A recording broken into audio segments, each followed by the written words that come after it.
Thank you very much. Welcome everybody, and thank you for joining us. Adam, I think the best thing for us to do right now is to start out with a summary of the first round PPP loans. But rather than digging deep into that, why don't we just concentrate on the thing that most business owners are most concerned about right now? And how does loan forgiveness work? Sure. Glad to address that, Larry. The way the loan forgiveness process is going to work, there are applications that the SBA's put together, but really you're going to need to work with your bank. Every bank's going to have their own process, and a lot of banks are doing this online. But in order to qualify for forgiveness at kind of at a high level, you'll have to have spent your PPP funds from your loan in a particular way on permitted expenses. And that means spending at least 60% of the money on payroll. And there are other expenses you can spend the money on, and we'll talk about those a little bit more in detail later because some changes were made with the new legislation at the end of the year. And then you may have some adjustments to your forgiveness amount based on whether you laid off employees or cut salaries. But the big thing is that the legislation that passed at the end of the year made some changes to the forgiveness process, and in some ways actually made this whole program a lot more complicated. So it's important to work with people who know what they're doing and ask questions to be sure that you've got all the information you need before you push the button on that loan forgiveness application. Well, I know that the application process is pretty confusing. The schedule for accepting applications seems to be changing from bank to bank. How quickly should people apply for forgiveness? Well, if you got a PPP loan last year, you can still apply for forgiveness. You can do it today, but you may want to make some. You may want to wait a little bit because there were some changes, as I said, that were made in the legislation at the end of the year. The SBA is still getting out some guidance on that, and banks still have to update their systems. If they've got online applications to make sure that they're processing your forgiveness application properly. So I'd wait a little bit more just to make sure everything settles and everything gets put together. The other thing to keep in mind is you really don't have, there's no rush to get your application in. You have 10 months from the end of your covered period, which we'll talk about a little bit later, to get the application in. So no great urgency there. Well, I know that there are a number of different applications for forgiveness that are being used right now, depending on the loan amount. Can you give us some guidance on that? Sure. We put a slide together to try to help everyone with that. The SBA has a website that has all of their collected guidance, all of their collected applications. And unfortunately, it's a bit of a mishmash. Everything's there. So you'll find it eventually. So hopefully this slide will help people get a little bit more, find the application they need. And there's a different application depending on the amount of your loan. There's a very simplified process if your loan was under $50,000. There is going to be a simplified application if your loan was $150,000 or less. That was part of the legislation at the end of the year. And the SBA hasn't put that out yet. And we'll have these slides available for everybody afterwards. So you don't have to be copying down these long URLs right now. There's also two different sort of main forms if you're over $150,000. There's what's called the EZ form, which we sort of joke, it really just means it's easy for the SBA to process the application, because you really have to run a lot of the same numbers, whether you're using the EZ form or not. And you can use the EZ form if you haven't laid off employees or you haven't reduced salaries, or if you were forced to close for some period of time due to government orders. Their instructions for the EZ form sort of explain what you need to do to qualify. But if you don't qualify, there's a full-blown application form that has a couple of pages to help you do the calculations. And then finally, if you got a loan that's over $2 million, all loans over $2 million are going to get audited by the SBA. And one of the things they're confirming with those big loans is this certification that all borrowers have to make, that current economic uncertainty makes it the loan request necessary to support their ongoing obligations. We refer to it sort of as the certification of need. So the SBA put together two forms, depending on whether you're a for-profit or a not-for-profit. If you've got a loan over $2 million that you're going to need to fill out, And those forms are on the slide as well. But really, the important thing is to talk to your lender. I wouldn't rely solely on the forms from the SBA because each bank has sort of tweaked these as they moved them online and maybe asking for some different information in a different way. The other big tip I'd have related to your loan forgiveness application is if you use an outside payroll provider, work with that provider to get some of the information you need. As I said before, a good chunk of this is going to need to have been spent on payroll.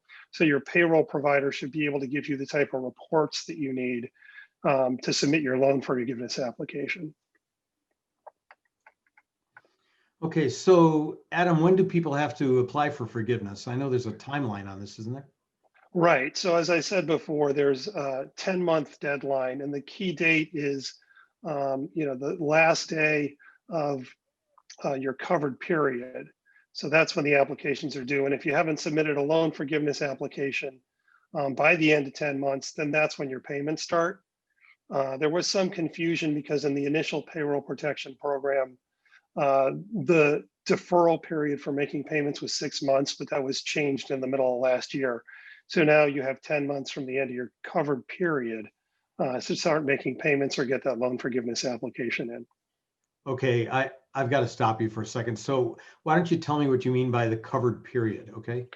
Okay, so the covered period is the period of time you have from the date your loan is funded to then spend all of your payroll protection program loan proceeds on permitted expenses in order to have them forgiven. If you don't spend the funds in the covered period, anything that's left over, you can still spend on permitted expenses, but it won't qualify for this forgiveness calculation.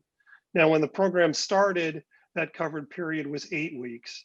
And in the middle of last year, Congress changed that to 24 weeks to give people more flexibility and more time to spend the money. Well, at the end of the year, they've now made another change to what your covered period is, and you have a lot of flexibility now to choose any time period between 8 and 24 weeks. And you might want to do a shorter period or some period in the middle, depending on whether you've got some layoffs coming or some salary reductions coming. But the nice thing is that you've got a choice now and you've got some flexibility. But again, that's why it's important to run some numbers before you submit your loan application to make sure you're choosing the right covered period to use. So wait a minute, you're saying that if I originally started out with an 8-week covered period and I look at my payroll and it really isn't working out the way I wanted to, I can extend that to 12 weeks?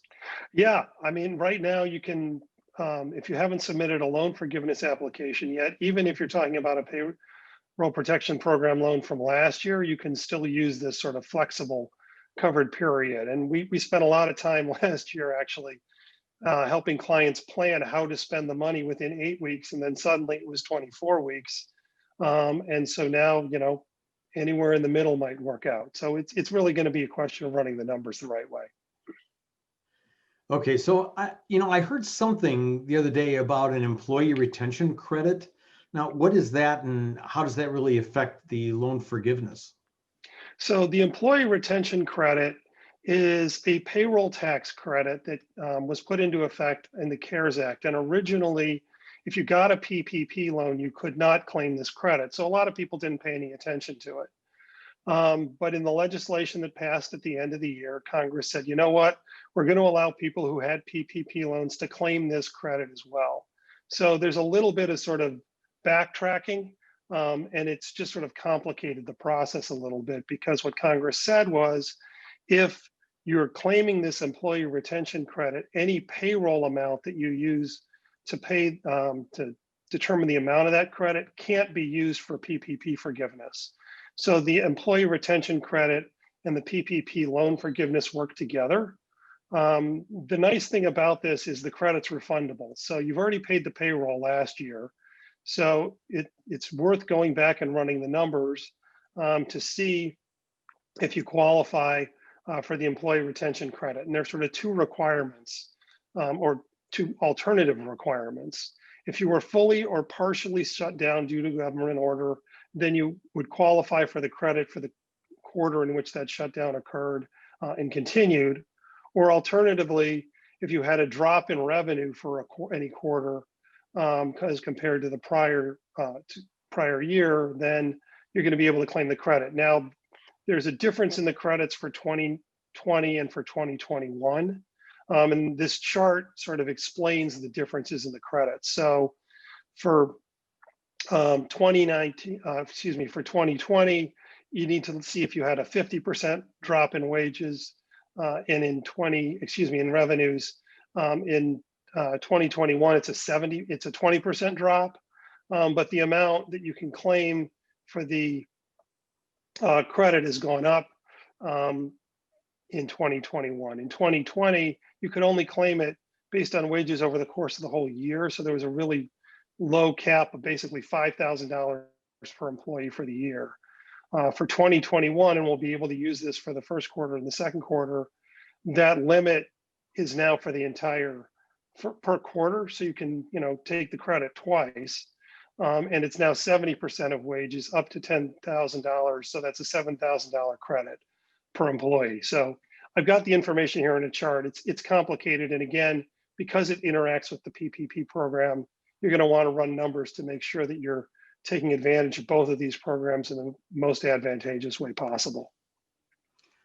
Okay, I know that the government made economic injury disaster loans, the EIDL loans available, but what is an EIDL grant, and how is that going to be handled with the first PPP loan forgiveness programs?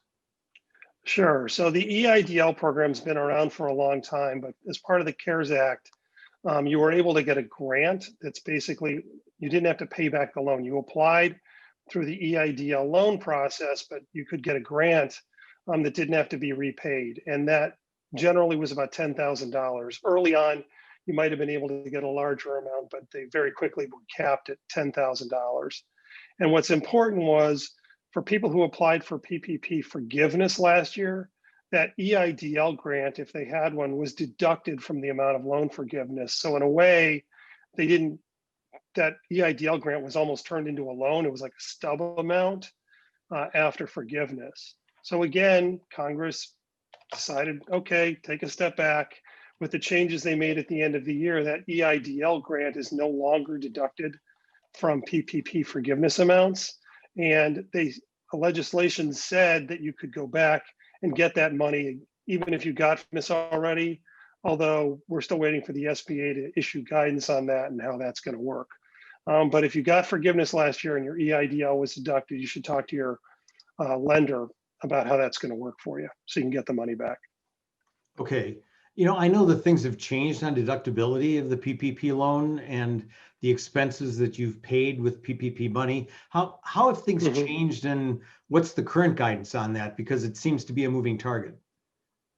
Well, we finally got some definitive guidance on this, and you're right, it was a bit of a moving target. And when Congress put the PPP program in place with the CARES Act, they said you're going to be able to get the loans forgiven, but not only will you be able to get the loans forgiven, you're not going to have to pay tax on that forgiveness. Generally, when you receive a loan and the loan's forgiven, except in certain limited circumstances, that's taxable to you. So when Congress said that, everybody thought, wow, this is great. It's effectively turning this into a grant. But then the IRS issued some guidance last year and said, well, not so fast. Since you're not paying tax on this money, you're not going to be able to deduct the expenses that you pay with the money if it relates to forgiveness. So everybody said, well, wait a minute. Now you're kind of taking back what Congress just gave us. And it was very controversial at the time. And a lot of congressional leaders said, no, that's not what we intended. It just took them a long time to finally clean this up. So again, in legislation at the end of the year, Congress changed the law to be very clear to tell the IRS that any expenses paid for out of forgiveness funds for PPP can be deducted. And the IRS got the message and actually very quickly issued a retraction of the prior guidance. So now it's clear you can deduct expenses paid for with PPP money. Okay, well, I think that brings us up to date with some of the major aspects of the round one PPP loans. Now there's a second round of PPP loans that's available for businesses. So how does that dovetail with the first round of PPP money? Well, you can still get your first round PPP money if you haven't applied for a loan already. That program is still open, still going on. So if someone hasn't gotten a PPP loan, that's something they'd want to consider. However, if you did get a loan last year, you can get what's called a second draw loan, so long as you've spent your PPP1 money and meet a couple of other requirements to get this second loan. And there's a new loan application process as well. You'll have to go back to your bank to apply for that second draw loan. Well, you know, Adam, I know that there are a lot of business owners out there who are still waiting on filing for their forgiveness for the first round of the PPP loans. So do they have to get their forgiveness finalized or at least applied for from the first PPP round before they can apply for this round of money? No, you don't. You can wait to apply for forgiveness. You don't need to have your forgiveness application submitted to get a second draw loan. At least that's what the law says. There was some guidance from the SBA that said that if your loan is under review by the SBA, then you may have to wait to have your application approved. What we think that means is if you've got a loan over $2 million and you've already submitted a loan forgiveness application, as I said, all loans over $2 million are being audited. Then in that case, you might have to wait, but there's no reason not to submit the application. Although we have heard at least one bank that's not even accepting applications for loans over $2 million for second draw, even if the loan forgiveness application hasn't been submitted. So that's one of those situations where you really want to talk to your bank and make sure about how they're handling the process. And if they're not handling it the right way, you might want to go to another bank. Okay. Well, even though this is really a very new thing, I know that applications are already open for the second round of the PPP loans. Are there any restrictions on who can get the new PPP loan money? Well, yes. I mean, as I said before, you have to have had a PPP1 loan in order to get a PPP2 loan. The programs work, side by side. So in addition to that, your business had to be in operation on February 15th, 2020, which would have been the case if you got a PPP1 loan. And there was a change. Last year to get a PPP1 loan, there was a limit of 500 employees in your organization. That's been lowered to 300 employees. And when you're counting employees, it's important to keep in mind that the SBA has these affiliation rules. So if you have companies that are under common control or have common ownership, the employee headcount might actually work across the organization, not just on a company by company basis. But these rules have been modified a little bit for certain borrowers under PPP2. So that's one of the things you're going to want to check with one of your advisors or with your bank about. Okay, yeah, I did hear something about limitation on company size, but isn't there also a consideration for changes in sales that companies experienced during 2020? Well, it's not just sales, but you're right. There is a new requirement for the second draw program that doesn't apply to PPP1. The idea for PPP2 was to make sure that businesses had really been economically disadvantaged or hard hit. So in order to get a PPP2 loan, you have to have had a 25% or greater drop in your gross revenues during any quarter of 2020 compared to the same quarter in 2019. There are sort of separate rules for companies that don't have a quarter in 2019 to compare to, but the important thing is that you've had this drop in revenues in any quarter. So even if your revenues went up later in the year, if you had a drop earlier in the year, you could qualify for PPP2. And this is one area where the amount of your loan is going to make a difference. If you've got a loan that's under $150,000, you're just going to have to certify that you had this reduction in revenue. You're not going to have to turn in documentation. Whereas if you have a larger loan, you're going to have to turn that documentation in at the time that you make your loan application. If you're 150 or less, you would turn it in at the time you apply for forgiveness. So you're going to need the documentation and you're going to need to keep it, but it sort of speeds up the process for these smaller loans because there's less documentation that needs to be submitted. And the SBA actually just released more guidance today on the type of documentation that needs to be provided for this gross receipts test. Now, the final thing to keep in mind is there's actually even another program that was put out as part of the legislation at the end of the year called the Shuttered Venue Operator Grant. That's for live performance venues, museums, and movie theaters. And for those organizations, if they go and request that Shuttered Venue Operator Grant, they don't qualify for PPP2. They have to choose one or the other. Okay, well, now I'm going to make you get down to the nitty gritty here. So how much money can companies get as part of the second round of the PPP money? And how do they determine how much money you're going to be able to get as a loan? Yep, well, that's where the rubber really hits the road, is how much can you get? And essentially, for most businesses, it's going to be the same as what they could have gotten for PPP1. And again, the SBA released guidance today that lays this out in pretty good detail. So I encourage everyone to sort of check out that guidance. I think we've got a slide to put up here that's got links both to the PPP1 and PPP2.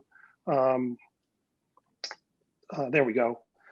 Places on the SBA website that describe how you calculate payroll. But basically what it is the loan amount is 2.5 times your average monthly payroll.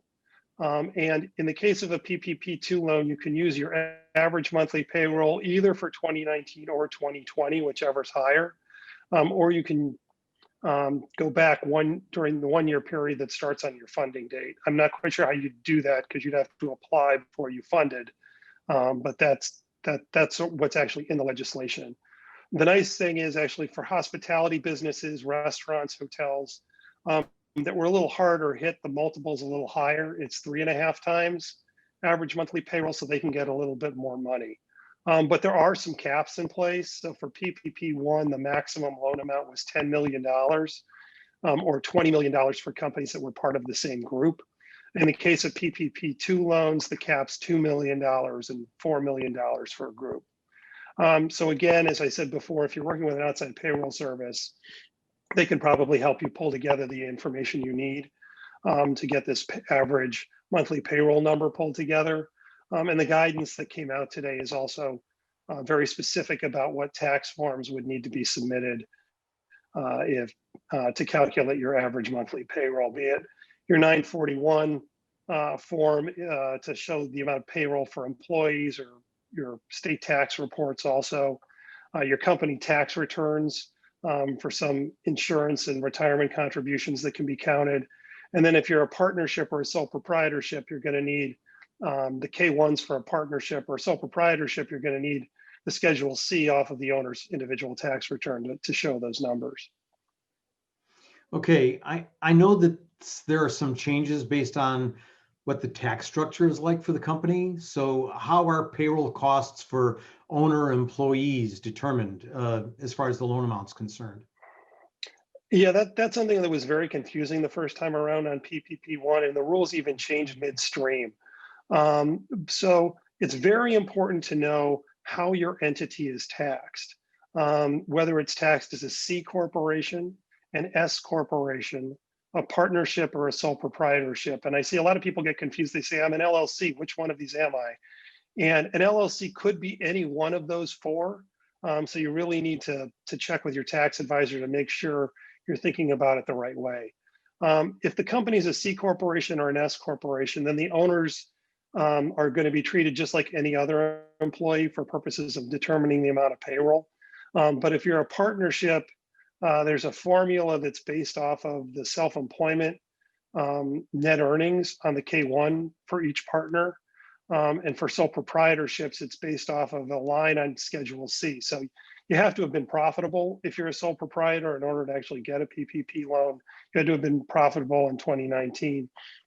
But again, the SBA guidance is a really good resource on this. This new guidance really walks you through step by step in terms of how to calculate the payroll amount for owner employees. You know, I'm glad you said the new guidance is clearer, because I'm thinking I'm going to have to listen to the last part of what you said a couple of times to make sure I get it.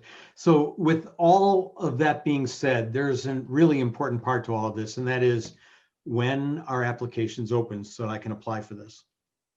So applications are now fully open.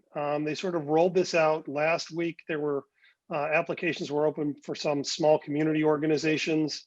And then some smaller banks were given access earlier this week, but today is actually the first day that all banks are supposed to be open for PPP2 loans. You should check with your lender just to make sure when they're opening, because just because the SBA is open for business doesn't mean your bank necessarily is. We certainly saw that with the first draw loans, but should be able to get your applications in. And the other thing to keep in mind is that applications close on March 31st. So there is a limited period of time in which to submit your loan application for PPP2. Okay, I know that last time there were a number of banks that were more difficult to work with than others. Yeah. And there were some that had trouble with their loan portals. I know that I ended up getting halfway through my application a number of times before it spat up on me and I had to start all over again. So what should we do? Should we apply with the bank that we already have our first PPP loan with? Well, the advantage of using the bank that you worked with last time is they already have all of your payroll information.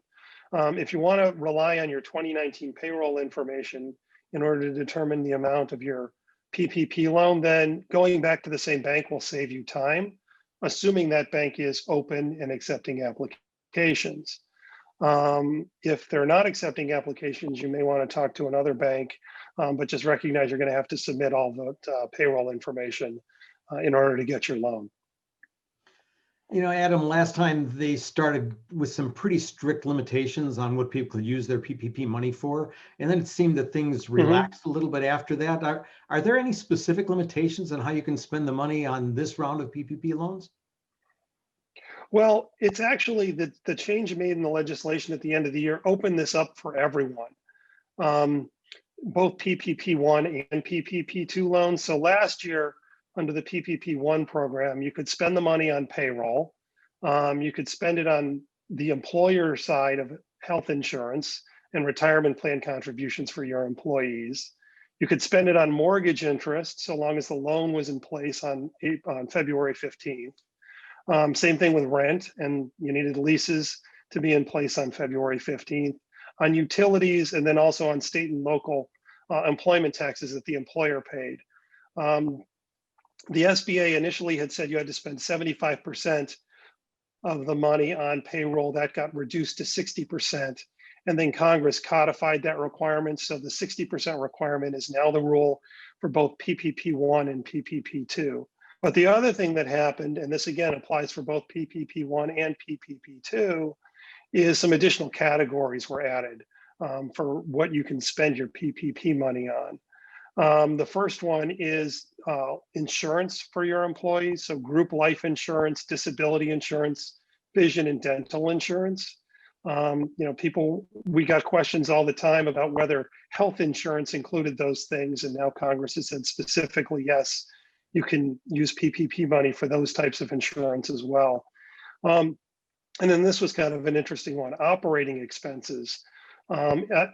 Expenses for services to help you with the operations of your business, most specifically software and online services, SaaS businesses to facilitate your business operations. So things like, delivering your products and services, or your payroll and HR system, if that's online, sales and billing, tracking of your supplies and inventory, or tracking of your records and expenses, that sort of thing.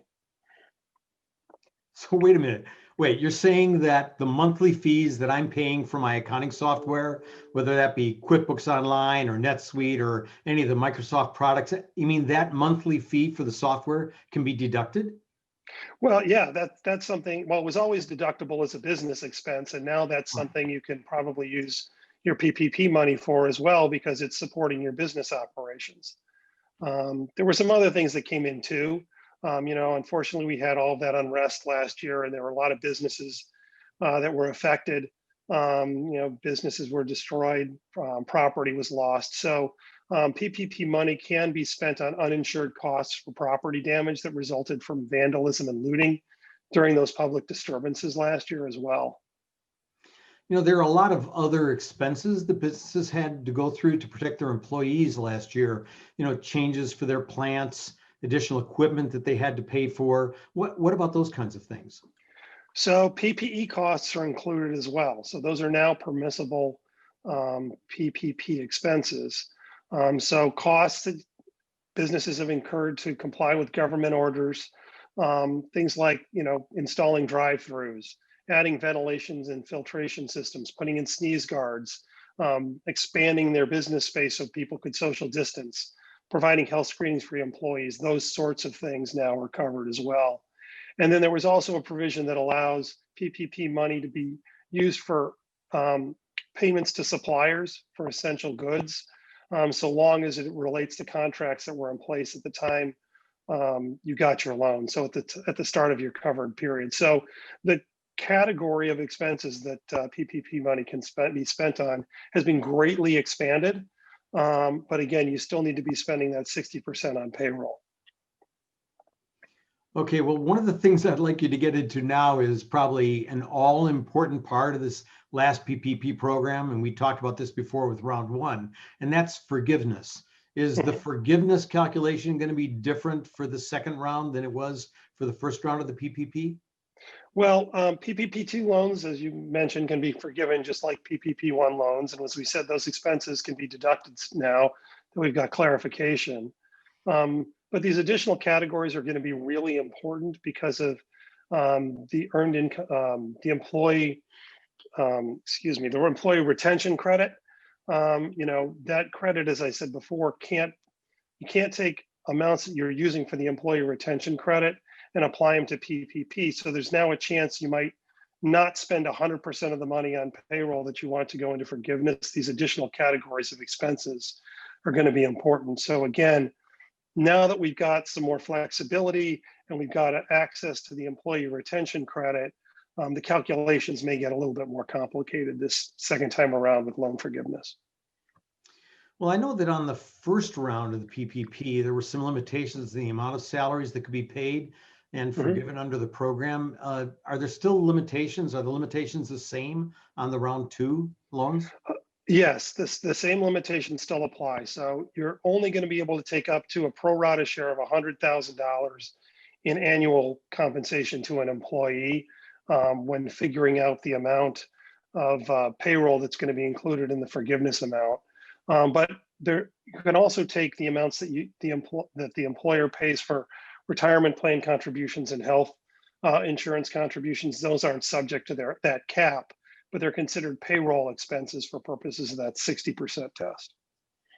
All right, so what happens to the payroll costs for owner employees? How do you determine what the loan amount is for them? So the forgiveness amount gets really complicated when you're talking about owner employees, and this is something that was introduced by the SBA last year. So again, tax structure matters. You're still going to be subject to this $100,000 limit on annual salary.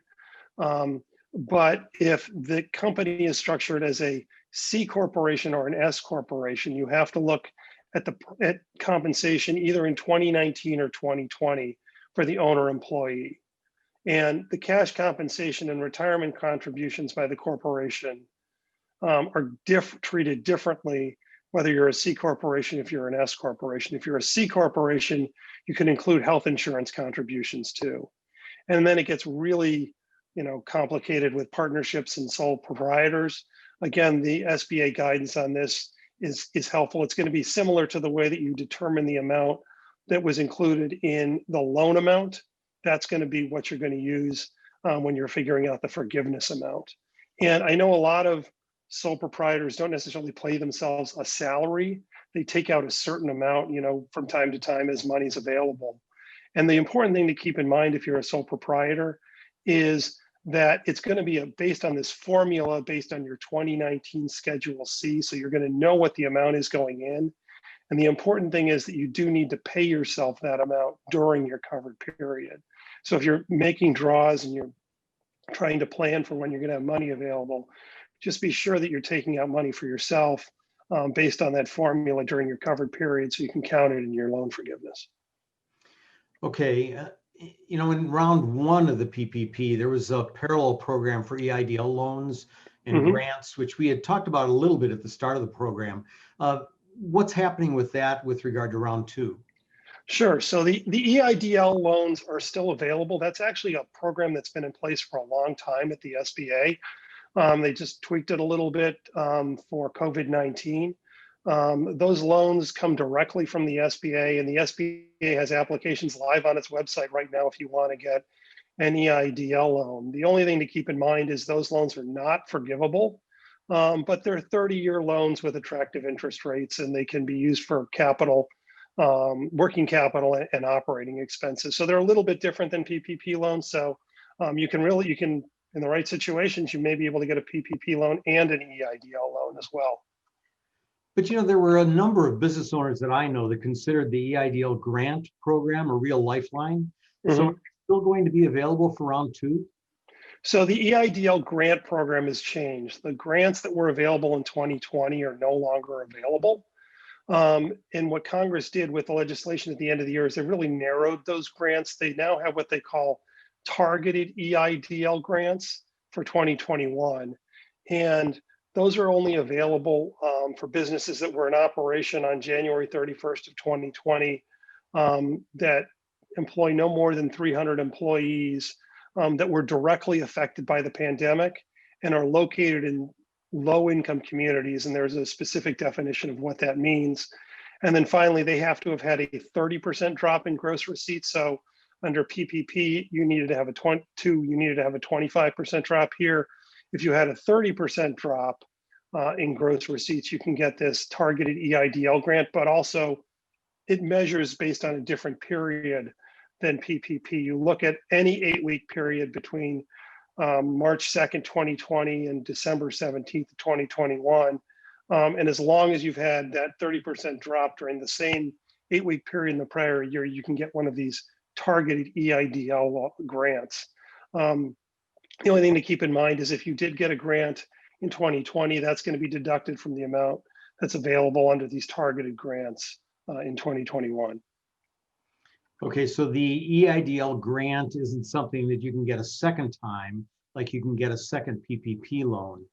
If you've already gotten an EIDL grant, you're not able to dip into that swimming pool again for this round. That's important to know. So Adam, thanks a lot for the information. Thanks for all the insight. Can you give us just a quick highlight of some of the things that we've discussed? And then what I'd like to do is kind of open the floor to questions if anybody has any out there.